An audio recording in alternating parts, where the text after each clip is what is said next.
বিশাখা মৃদঙ্গ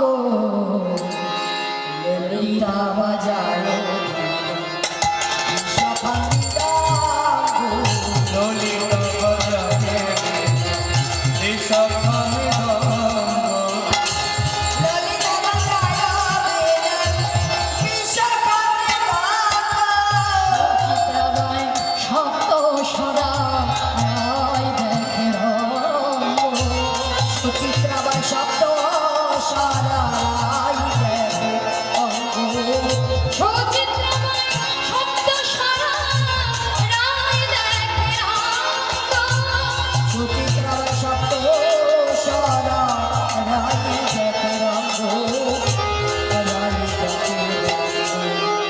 ললিতা বাজায়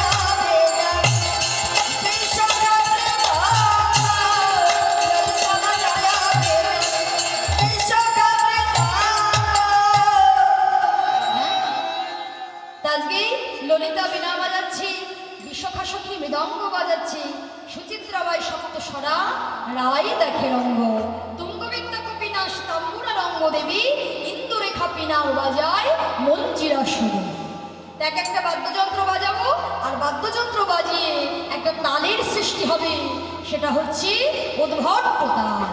আর এই উদ্ভট্ট তালেতে যদি হারব না মালি, ভক্ততা দিবি যদি হেরো বনমালী, আবার উদ্ভট্ট তালেতে যদি হারব না মালি, ভক্ততা দিবি যদি হেরো বনমালী, তাহলে চূড়াবাসী মেরে জয়ে দেব পার যায় হরিব, চূড়াবাসী মেরে জয়ে দেব পার তালে, চূড়াবাসী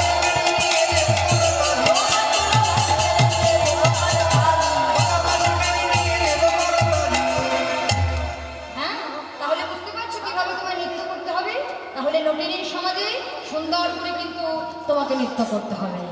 তাহলে ভগবান চিন্তা করলেন, তাই তো আজকে আমি নটিনীর সমাজে যদি নৃত্য করে জয়লাভ করতে না পারি, তাহলে আমায়রা কেউ দেবদুর্লভ বলবে না, জগৎ দুর্লভ বলবে না। আর এদিকে ভগবান শ্রীকৃষ্ণ তো সুন্দর করে রাসচক্র নির্মাণ করেছে, কিন্তু এদিকে ভোলানাথের স্ত্রী পার্বতী, এমন পার্বতী দেবী কি করেছে, ভগবানের রাসলীলায় যাবে বলে সুন্দর করে আজকে তৈরি হচ্ছে। ভোলানাথ গিয়ে বলছে, এই পার্বতী, আজকে তুমি সুন্দর করে এত সুন্দর করে সেজে গুজে কোথায় চলেছো? পার্বতী বলছে, কেন তুমি জানো না আজকে আমাদের ভগবান শ্রীকৃষ্ণ রাসলীলা করছে, আমি সেই রাসলীলা দর্শনে যাচ্ছি। তা ভোলানাথ বলছে, পার্বতী তুমি কি আমাকে নিয়ে যাবে না গো? তুমি জানো না গোবিন্দ যে রাসলীলা করছে, সেখানে গোবিন্দ ছাড়া অন্য কোনো পুরুষের আগমন হবে না। তাহলে তাহলে কি আমি যেতে পারবো না? না, তুমি যেতে পারবে না। তাই কি করলেন ভোলানাথ গিয়ে তার সেই চেলা নন্দী ভিরিঙ্গিকে ডেকে ডেকে বললেন, এই নন্দী, এই ভিরিঙ্গি, শোন বাবা, শোন, তোরা আমার একবার কাছে আয় তো। বলছে, হ্যাঁ প্রভু বলো। দেখ না, তোদের মা আজকে রাস মণ্ডলে যাচ্ছে, গোবিন্দের রাস মঞ্চে সেখানে যাবে, রাসলীলা হবে, কিন্তু আমাকে তো তোর মা নিয়ে যাচ্ছে না। তাহলে এক কাজ কর, তোরা বরং এক কাজ কর, ওই ভাঙের একটু গুঁড়ো নিয়ে তোর মায়ের আঁচলে একটু বেঁধে দিস, কেননা আজকে আমিও গোপী সেজে তোর মায়ের পেছন পেছন যাব, আমিও ভগবানের রাসলীলা দর্শন করব। তোর মা যেখানে যেখানে যাবে ওই ভাঙের গন্ধে গন্ধে আমি সেখানেই চলে যাব, কেননা ঘোমটা টানা থাকবে তো, দেখতে পাবো না তো। আচ্ছা বেশ। তাই পার্বতী দেবীর আঁচলে এক টুকরো ভাঙের গুঁড়ো বেঁধে দিয়েছে। আর এদিকে পার্বতী দেবী কি করছে, যখন রাস মণ্ডলে চলেছে, পেছন পেছন ভোলানাথ আজকে গোপী সেজে পার্বতীর পেছন পেছন চলেছে। তার একজন কি আসবে মহাদেব হওয়ার জন্য? একটু মহাদেবের মতো চেহারা, সে কি আসবে? আর কি আসে? কি বলছে নৃত্য করতে হবে গেলে আসবে না?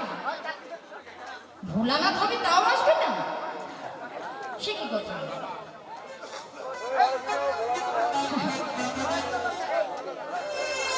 সে ভোলানাথ কিন্তু খুব রাগ করবে, কিন্তু ভোলানাথ হবে তাও আসবে না।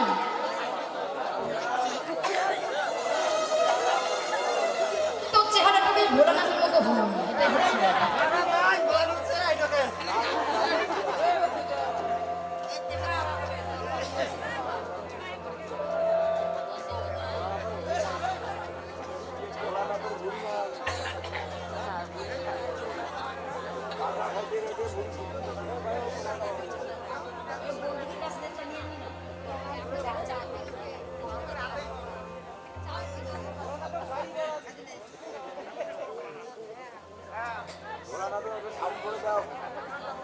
গোপী সেজে যাবে তো, বদনটা না ঢেকে গেলে ভগবান কৃষ্ণ তো চিনে ফেলবে। তাই ভোলানাথ কি করেছে, একেবারে জটার উপর দিয়ে সুন্দর করে শাড়িটা পরে আজকে বড় করে ঘোমটা টেনে দিয়ে ভোলানাথ পার্বতীর পেছন পেছন চলেছে।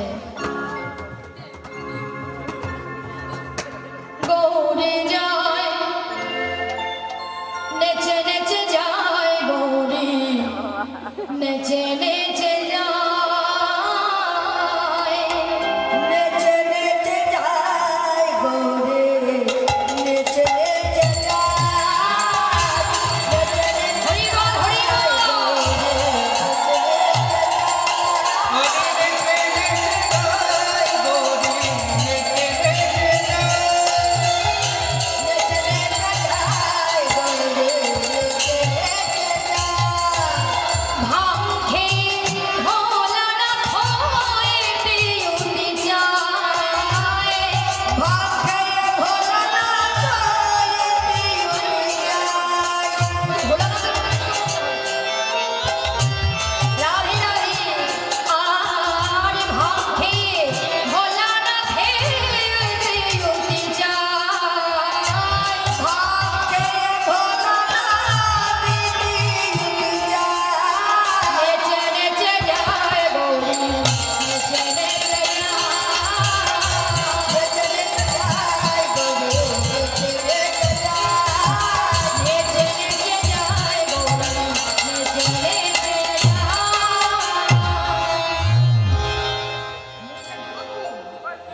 চাদরটা টানো, আরো টানো।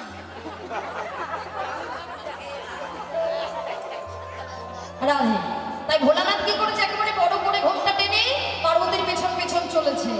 এবার কি করেছে, রাসমঞ্চে সবাই উপস্থিত, কিন্তু রাসচক্র নির্মাণ করলে কি হবে, পুরুষের আগমন ঘটেছে, রাসচক্রটা ভেঙে গিয়েছে।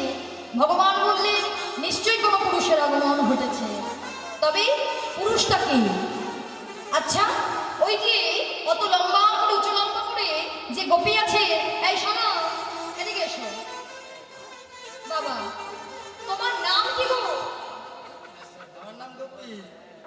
ও আচ্ছা, তো তোমার নাম গোপী, তো তোমার বদনটা এমন ঢাকা কেন? পোড়া বদন আমি দেখাই না।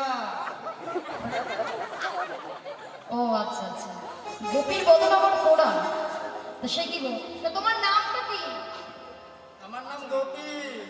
আরে গোপী তো বললাম, তোমার নামটা কি বলো? বললাম তো গোপী।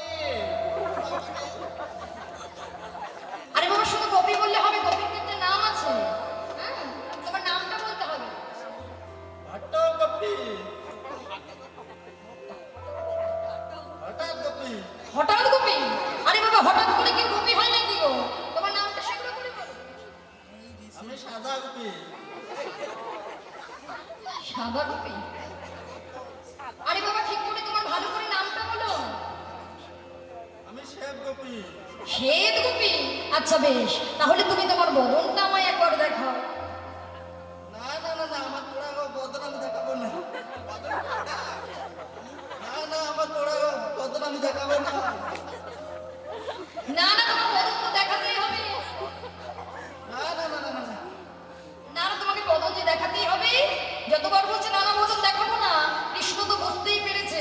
এবার ভগবান কৃষ্ণ একেবারে প্রাণ দিয়ে